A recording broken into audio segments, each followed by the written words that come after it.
Hello mentees, welcome to DG Mentor. So guys, 6 videos have been released and उनके responses काफ़ी अच्छे हैं, काफ़ी motivating है. So लास्ट वीडियो में मैंने आपके साथ अपने synopsis शेयर करे थे जो कि मैंने अपने टेलीग्राम चैनल पे डाले हुए हैं. उसका लिंक डिस्क्रिप्शन में है. So आई एम श्योर कि उससे आपको बहुत हेल्प हुई होगी. And today I am going to reveal the 7th secret which is how to attempt paper.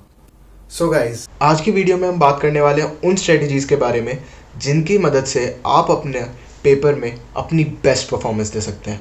क्योंकि यार अक्सर लोगों को ये प्रॉब्लम आती है कि जितनी वो मेहनत करते हैं, जितना वो हार्डवर्क पुट इन करते हैं, उतना वो आउटपुट नहीं निकाल पाते अपनी परफॉर्मेंस में वो हार्डवर्क दिखता नहीं है.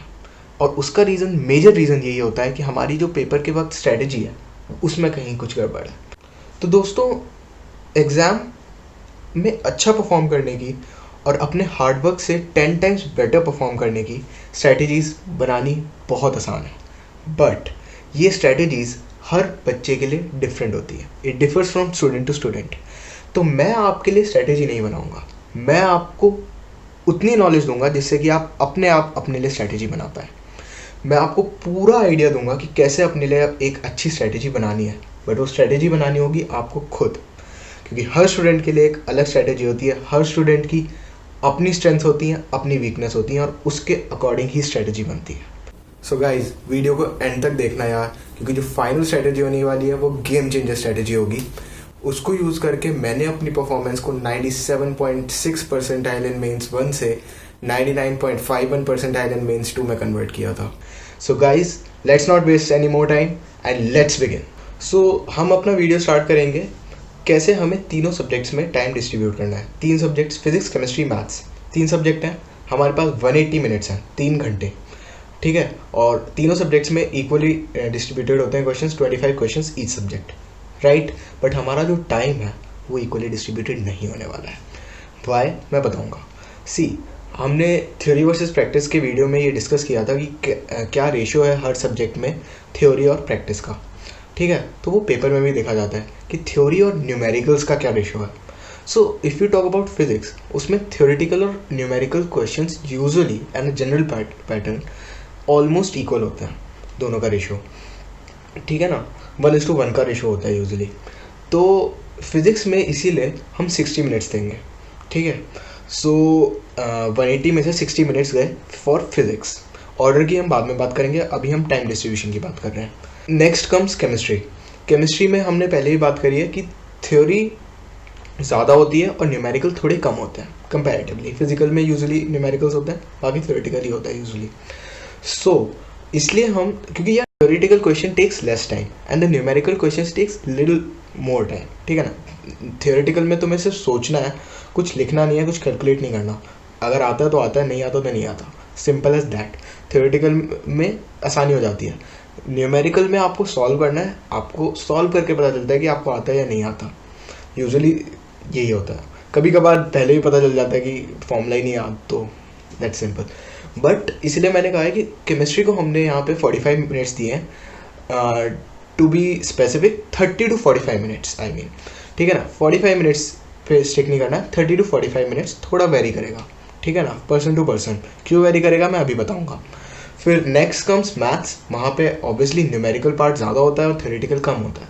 सो 75 मिनट्स मैंने लिखा है. 75 to 90 मिनट्स वेरी करेगा वो, अकॉर्डिंग टू केमिस्ट्री. समझ गए? डन. सो अब वेरी क्यों करेगा वो? See, it is person to person, right. तो जो हमारी स्ट्रेटेजी है वो हर स्टूडेंट के लिए अलग है. सो कुछ स्टूडेंट्स होंगे जिनकी केमिस्ट्री स्ट्रांग होगी, स्ट्रेंथ होगी उनकी केमिस्ट्री. सो वो कम टाइम लेंगे केमिस्ट्री में, हो सकता है 30 मिनट्स में कर दें. और वो बच्चा उसी पेपर की केमिस्ट्री को 45 मिनट्स में करेगा जिसकी केमिस्ट्री स्ट्रेंथ नहीं है, वीकनेस है, या फिर उसको उतना कमांड नहीं है, कॉन्फिडेंस नहीं है. ज़रूरी नहीं है कि कमांड ही ना हो, कॉन्फिडेंस भी एक बड़ी चीज़ होती है, ठीक है ना. और मैथ्स में सिमिलरली, जिसकी स्ट्रेंथ है मैथ्स, वो 75 मिनट्स में निकाल लेगा, हो सकता है उससे भी कम में निकाल ले. बट जनरली 75 मिनट्स इन लोगों की स्ट्रेंथ है. और जिसकी वीकनेस है या फिर कॉन्फिडेंस नहीं है उसको मैथ्स में, वो 90 मिनट्स में कर लेगा, जितनी वो आती है और जितना वो कर सकता है पेपर में, ठीक है. सो ये हो गया एक जनरल ट्रेंड, हो गया टाइम डिस्ट्रीब्यूशन. अब हम आते हैं पहले पॉइंट पे, find out the perfect order of attempting the paper for you, ठीक है. सो अब बात होगी ऑर्डर की, कि ये 3 सब्जेक्ट्स में टाइम टू डिस्ट्रीब्यूट कर लिया हमने, बट ये ऑर्डर क्या होना चाहिए? तो ऑर्डर यार अगेन हम 3 कैटेगरीज में डिस्ट्रीब्यूट करेंगे स्टूडेंट्स को। पहला जिसकी फिजिक्स स्ट्रेंथ है, दूसरा जिसकी केमिस्ट्री स्ट्रेंथ है, और तीसरा जिसकी मैथ स्ट्रेंथ है। ठीक है ना, हमने स्ट्रेंथ के बेसिस पे डिस्ट्रीब्यूट किया है। ठीक है, स्ट्रेंथ मीन्स कॉन्फिडेंस, आपको उस सब्जेक्ट में कॉन्फिडेंस होता है जिसके आपने सबसे ज़्यादा प्रैक्टिस करी है, जिसके क्वेश्चंस आपने सबसे ज़्यादा करे हैं, और जिसके बारे में आपको नॉलेज सबसे ज़्यादा है। ठीक है ना, आपको कॉन्फिडेंस कैसे आता है? आपने क्वेश्चन किया, आपसे हुए क्वेश्चंस, उससे मोटिवेशन आता है और उसी से फिर कॉन्फिडेंस आता है, और वही सब्जेक्ट आपकी स्ट्रेंथ बन जाता है। ठीक है, सबका अपना अपना एप्टीट्यूड होता है। ठीक है ना, तो उसी के अकॉर्डिंग उसकी स्ट्रेंथ डिफाइन हो जाती है। सो आई से कि अपने ऑर्डर में तीनों सब्जेक्ट्स में सबसे पहला सब्जेक्ट वो अटेम्प्ट करो जो कि आपकी स्ट्रेंथ है। उसका पहला बेनिफिट, आप सबसे पहले अपने स्ट्रेंथ वाले सब्जेक्ट में ही ये देख सकते हो कि ये आज के पेपर में टफ आया है या इजी आया है। सो यार ये चीज़ पेपर के वक्त समझनी होती है। पेपर के फर्स्ट पेज पे कहीं लिखा नहीं होता कि आज के पेपर में फिजिक्स लेंदी है, मैथ्स लेंदी है या केमिस्ट्री लेंदी है, क्या टफ है, ये कहीं लिखा नहीं होता। ये हमें एनालाइज करना होता है, और एनालाइज करने के लिए एक्सपीरियंस की ज़रूरत होती है। जितने ज़्यादा हम पेपर्स लगाते हैं उससे ज़्यादा उतना ही हमें एक्सपीरियंस मिलता है, और हम जज करने में स्मार्ट हो जाते हैं। तो इसलिए मैं यही कहता हूँ, जो कि हम आगे भी बात करने वाले हैं, कि पेपर्स अटेम्प्ट करना बहुत ज़रूरी है। ज़्यादा से ज़्यादा पेपर्स अटेम्प्ट करना ज़रूरी है। जितने ज़्यादा पेपर्स आप अटेम्प्ट करोगे उतनी अच्छी तैयारी होगी। ठीक है, तो पेपर अटेम्प्ट करने से यार कभी मत डरना। कभी भी कोई भी मॉक टेस्ट आए, कभी भी कोई भी पेपर हो, कभी पीछे मत हटना, चाहे तुम्हारी प्रिपरेशन ना भी हो अच्छी। पेपर अटेम्प्ट ज़रूर करना, अपना बेस्ट परफॉर्मेंस देने की पूरी कोशिश हमेशा करना। चाहे तुम्हारी प्रिपरेशन पूरी नहीं भी थी, डरना मत कभी पेपर से। पेपर हमेशा एक फ़ाइट की तरह लेना, और यू वुड सी कि जितनी तुमने प्रिपरेशन करी थी उससे बेटर परफॉर्मेंस मिलेगी अगर आज की जो मैंने स्ट्रेटेजीज बताई हैं वो आप अपने पेपर में यूज़ करेंगे तो। So second point is stick to the time limit you have set. Very very important point. क्यों? क्योंकि यार जैसे मैंने कहा कि हम we would start with our favourite subject जिसमें हमें सबसे ज़्यादा कॉन्फिडेंस है, हमारी स्ट्रेंथ है वो। तो फिजिक्स वाले बच्चों की बात कर लेते हैं जिसकी फिजिक्स स्ट्रेंथ है और उसने फिजिक्स से स्टार्ट किया पेपर। सो उसके लिए टाइम लिमिट है 60 मिनट्स। 60 मिनट्स एक्सटेंड हुए, फिजिक्स बंद करना है, केमिस्ट्री स्टार्ट करना है या मैथ स्टार्ट करना है, जो भी है, तो यार वो बहुत ज़्यादा ज़रूरी है। क्यों? क्योंकि सी जब हम पेपर अटेम्प्ट कर रहे होते हैं, कोई क्वेश्चन होता है, तो यार अगर हमारी स्ट्रेंथ है तो हमारा मन करेगा यार इसको पूरा करूँ, मैं जितने क्वेश्चन आए सारे करूँ। क्योंकि यार हमारे दिमाग में यही है कि अगर वो मेरी स्ट्रेंथ है तो उसमें तो मैं एटलीस्ट परफेक्ट स्कोर करूँ, फुल मार्क्स स्कोर करूँ। सो यार वो चीज़ इमोशनल है, और हमें अपने इमोशंस को एग्ज़ाम टाइम पे संभाल के रखना होता है। इमोशंस के अकॉर्डिंग हमें नहीं चलना होता, माइंडफुल्ली स्मार्टली चलना होता है पेपर के वक्त। सो यार 60 मिनट्स ऐसे टाइम लगाना थोड़ा टफ हो जाता है। So what I would say कि आप हर 5 क्वेश्चन के बारे में सोचो। सपोज 60 मिनट्स है, हमने 60 मिनट्स को इंटीजर टाइप और एमसीक्यू में अलग अलग करते हैं। सो 5 इंटीजर टाइप क्वेश्चंस, 4 मिनट हर क्वेश्चन को दिए तो 20 मिनट, और 20 एमसीक्यू 2 मिनट हर क्वेश्चन को दिए तो 40 मिनट। तो 40 और 20 में डिस्ट्रीब्यूट किया हमने अपने 60 मिनट्स को। अब जो 40 मिनट्स हैं उसमें हमारे पास 20 एमसीक्यू हैं। 20 एमसीक्यू में हर 5 एमसीक्यू में हमें चेक करना है, जैसे ही हमने 5 क्वेश्चंस करे हमें चेक करना है कि हमारे वो 5 क्वेश्चंस 10 मिनट के अंदर हुए या नहीं हुए। तो हर 10 मिनट्स में हमें चेक करना है कि हमारे 5 क्वेश्चंस हुए कि नहीं हुए। तो उस हिसाब से आपको सीधा 40 मिनट्स नहीं, आपको शॉर्ट हर 10 मिनट में चेक करते रहना है। उसके अकॉर्डिंग आप, अगर आपने पहले 5 मिनट में 10 की बजाय 12 मिनट ले लिए, तो आप अगले 5 मिनट में कॉशियस होगे और ध्यान रखोगे वो अगले 5 क्वेश्चन 8 मिनट में हो जाए, जिससे कि टोटल 10 क्वेश्चन आपके 20 मिनट में हो गए, जिससे कि आगे के लिए प्रॉब्लम ना आए। अगर आपने पहले के 5 क्वेश्चंस 8 मिनट में ही कर लिए 10 की बजाय, तो आप अगले 5 क्वेश्चंस में आप उसको मेंटेन करके रखो, हो सकता है आगे यूज़ हो जाए। अब बात करते हैं कि यार अगर कोई क्वेश्चन आपने करा अटेम्प्ट, और हमने कहा कि हर क्वेश्चन को हम 2 मिनट दे रहे हैं एमसीक्यू में, या फिर इंटीजर के टाइप की बात करें तो 4 मिनट दे रहे हैं हर क्वेश्चन को। तो सपोज हमने वो क्वेश्चन किया, हमारा आंसर आ गया एमसीक्यू में, और वो चारों से मैच नहीं किया, हमने तभी अपनी गलती पकड़ ली, बट 2 मिनट हो गए। ये आपके साथ बहुत बारी हुआ होगा, या फिर हो सकता है अभी हो जाए अगर आप मॉक टेस्ट दोगे। तो यार इस केस में क्या करना चाहिए? सो आई वुड टेल यू, अगर आपको कंफर्म है कि मेरे को फॉर्मूला पता चल गया और मैं ये क्वेश्चन को अभी कर सकता हूँ, मेरे को बिल्कुल समझ आ गया और मेरे को याद आ गया कि मैंने ऐसा क्वेश्चन करा है, अगर बहुत ज़्यादा श्योर हो तो 2 की बजाय आप ये तीसरा मिनट उसे दे सकते हो। अगर इतना श्योर हो तो 1 मिनट में निकाल दोगे उसे। और अगर हल्का सा भी डाउट है ना यार, तो छोड़ दो उसको, तभी सर्कल मार के छोड़ दो। अगर बाय चांस टाइम मिल गया बाद में तो उसे कर लेना। ये बिल्कुल मत सोचना कि यार आता था और मैंने क्यों नहीं किया, बिकॉज उससे भी ज़्यादा दुख तब होता है जब आपने क्वेश्चन आता था और आप पढ़ भी नहीं पाए, उससे ज़्यादा दुख होता है उस केस में। अगर आपको आता था, समझ आ गया, तो उसमें फिर भी एक बारी को कम दुख होता है कि एक बारी गलती हुई। गलती क्यों हुई? क्योंकि ज़रूर हमसे पढ़ते टाइम कोई एक ऐसी चीज़ हो गई होगी कि हमने ध्यान नहीं दिया और उस वजह से एक बारी हमसे गलती हुई, या फिर पेपर के वक्त कुछ और दिमाग में चल रहा था। इसीलिए मैंने जो हेल्थ वाला वीडियो बनाया था उसमें मैंने यही स्ट्रैटेजीज बताई थी, कैसे कि पेपर के टाइम पे फोकस रखें और बिल्कुल भी डिस्ट्रैक्ट ना होएं। सो यार, इस चीज़ का बहुत ध्यान रखना है कि हम हर क्वेश्चन में 2 मिनट से ज़्यादा एक्सीड ना कर रहे हो जो हमने लिमिट रखी है। फिजिक्स की बात कर रहा हूँ मैं अभी। और इसी तरह से आप अपने केमिस्ट्री और मैथ्स के टाइम को भी डिस्ट्रीब्यूट कर सकते हो, जिस तरह मैंने इसमें बताया।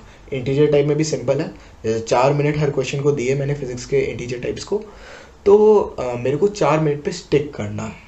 जो 5 क्वेश्चन है उसे 4 मिनट से ज़्यादा नहीं देना है। एक बारी में आंसर आ गया, ठीक है। इंटीजर टाइम में वैसे भी आपको पता है कि नेगेटिव मार्किंग नहीं है, जो भी आंसर आया लिख दो, ठीक है ना। सो देखो यार, ऑनलाइन पेपर का सबसे बड़ा फ़ायदा यही होता है कि उसमें टाइमर चल रहा होता है ऊपर, तो आपको कंटिन्यूसली पता चलता रहता है कि आपने कितना टाइम लगा दिया है हर क्वेश्चन में। तो ये हो गया how to stick to the time limit. बहुत ज़्यादा ज़रूरी है यार, कभी भी इमोशंस में मत बह जाना, क्योंकि मेरे साथ ये कभी कभार हुआ है। जैसे मेरी फिजिक्स स्ट्रेंथ थी, मेरे को रोटेशनल बहुत पसंद था और रोटेशनल का कोई क्वेश्चन आया, बाई चांस मेरे से नहीं हुआ, कुछ ऐसा था जो मैं नहीं सोच पाया उस वक्त, तो मैं लगा रह जाता था कई बार, जो कि बहुत गलत चीज़ है यार। मैंने उस चीज़ को समझा और जैसे ही मैंने उसे इम्प्रूव किया, मेरी परफॉर्मेंस में एक बहुत अच्छा इम्प्रूवमेंट आया, ठीक है ना। तो अगर नहीं हुआ एक बारी में, तो 90% केसेस में उस क्वेश्चन को छोड़ दो यार, मत लड़ो उसके साथ। 10% केसेस से वो हैं जिसमें आपको लग रहा है कि श्योर शॉट मैं इस क्वेश्चन को कर ही लूँगा तब। लेकिन अब किसी भी क्वेश्चन से इमोशंस मत बांधो यार, क्योंकि आपकी परफॉर्मेंस जब देखी जाएगी तो ये नहीं देखा जाएगा कि अगर आपकी फिजिक्स स्ट्रेंथ थी तो आपके फिजिक्स में कितने मार्क्स आए, ये बिल्कुल नहीं देखा जाएगा। देखा ये जाएगा कि तीनों के टोटल कितने मार्क्स बने। तो इसलिए तीनों सब्जेक्ट्स को, चाहे आपकी कोई भी स्ट्रेंथ हो, कोई भी वीकनेस हो, किसी भी सब्जेक्ट से इमोशनल अटैचमेंट या किसी भी टॉपिक से, किसी भी क्वेश्चन से इमोशनल अटैचमेंट नहीं रखना है। हर क्वेश्चन उतने ही मार्क्स का है, तो हर क्वेश्चन को इक्वल इम्पोर्टेंस देनी है, ठीक है ना। सो नेक्स्ट पॉइंट पे चलते हैं इसी के साथ, never get stuck on a question. इसी के बारे में मैंने अभी बात कर रहा था, तो never get stuck on a question. So this is very important यार, क्योंकि दिस इज़ समथिंग जो कि ऑलमोस्ट हर बच्चे से गलती होती है, और इस चीज़ को सुधारना सिर्फ एक तरीका है, प्रैक्टिस प्रैक्टिस प्रैक्टिस, ठीक है। अब बात करते हैं यार, कुछ लोग सोचते हैं कि पेपर में रिवीजन कर लें, या फिर क्या हम, अगर हमने कोई क्वेश्चन छोड़ा है तो क्या हम उस क्वेश्चन पे वापस आ भी पाएंगे, क्योंकि यूजुअली यही होता है कि हम क्वेश्चन छोड़ देते हैं, हमारे पास टाइम पेपर में नहीं होता कि हम उस क्वेश्चन को वापस आके फिर से कर पाएँ, यूजुअली नहीं होता। बट यार, जब हम प्रैक्टिस करेंगे, मैंने खुद देखा है 11th-12th में नहीं होता था, बट जैसे जैसे मैंने प्रैक्टिस करी, 12th के एंड में जब आप आओगे तो आपको प्रैक्टिस ही करनी है क्वेश्चन पेपर्स की, ठीक है ना। तो प्रैक्टिस इतनी ज़्यादा हो जाती है कि आपके पास लास्ट के 5 मिनट 10 मिनट बचने लगते हैं यार, उतनी प्रैक्टिस हमारी हो जाती है। कैसे करेंगे मैं आपको बताऊंगा कि पेपर्स कैसे लगाने हैं, किस टाइम पे लगाने हैं, वो सबके लिए एक वीडियो अलग से बनाऊंगा मैं। बट यार, इतनी प्रैक्टिस हो जाती है, तो उस वक्त के लिए छोड़ दो कि हम कैसे उन क्वेश्चंस पे वापस आएंगे। सिंपल होता है यार। ऑनलाइन पेपर का सबसे बड़ा फ़ायदा यही है कि उसमें सारी चीज़ें अच्छे से मेंशन होती है, कितने क्वेश्चंस आपने रिव्यू के लिए रखे हैं, कितने क्वेश्चंस आपके नॉट अटेम्प्टेड है, वगैरह वगैरह सब कुछ पता होता है आपको। तो जो आंसर्ड क्वेश्चंस है उसको तो देखने का मतलब ही नहीं है, जो आपने मार्क कर दिए हैं, रिव्यू कर दिए हैं, उनको भी बाद में देखना। सबसे पहले उन क्वेश्चंस को देखो जिन पे आपने मार्क नहीं किया और आपने रिव्यू के लिए रखे हैं, उनको अटैम्प्ट करने की कोशिश करो, क्योंकि ज़्यादा से ज़्यादा आपको अटैम्प्ट करने की प्रैक्टिस होनी चाहिए। मैं ये नहीं कह रहा कि फालतू में तुक्के लगा दो, गेस कर दो, ये मैं नहीं कह रहा, but you should try to attempt more paper, specially mains में। जितना ज़्यादा से ज़्यादा आप अटेम्प्ट करोगे, एक्यूरेसी बहुत मैटर करती है, नो डाउट अबाउट इट। जितनी ज़्यादा एक्यूरेसी होगी उतना ज़्यादा बेनिफिट होगा। नेगेटिव मार्किंग होती है बट एडवांस में ज़्यादा मैटर करती है यार, क्योंकि एडवांस में आपकी एक्यूरेसी ज़्यादा मैटर करती है क्योंकि नेगेटिव मार्किंग ज़्यादा होती है वहाँ पे, ठीक है ना। लेकिन मेंस में आप जितना ज़्यादा अटेम्प्ट करते हो उतना ज़्यादा इंपॉर्टेंट होता है एक्यूरेसी के साथ ऑब्वियसली। तो इसीलिए मैं कह रहा हूँ कि उन क्वेश्चंस को पहले देखो जो कि आपने रिव्यू के लिए लगाए थे और मार्क नहीं कर रहे थे। सबसे पहले उन क्वेश्चंस को देखो और उसके बाद मार्क किया था और रिव्यू के लिए लगाए थे उनको सेकंड प्रायोरिटी देना ज़रूरी है। और उसके बाद third priority goes to not answered questions. तो ये आप थोड़ा अपने आप से एग्ज़ाम में भी समझ जाओगे, प्रैक्टिस के अपने आप आ जाती है ये चीज़ें। So guys now it's time for the final strategy.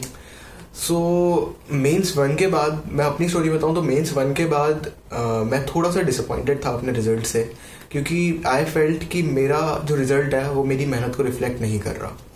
सो यार मेरा मॉक टेस्ट का रिज़ल्ट अच्छा था और उसके साथ मेरा फाइनल रिजल्ट मैच नहीं किया। तो I went to my teachers कि सर ऐसा क्यों हुआ। सो दे टोल्ड मी कि यार दिस इज़ नॉट जो कि सिर्फ मेरे साथ हुआ है, दिस इज समथिंग जो कि ऑलमोस्ट हर बच्चे के साथ होता है।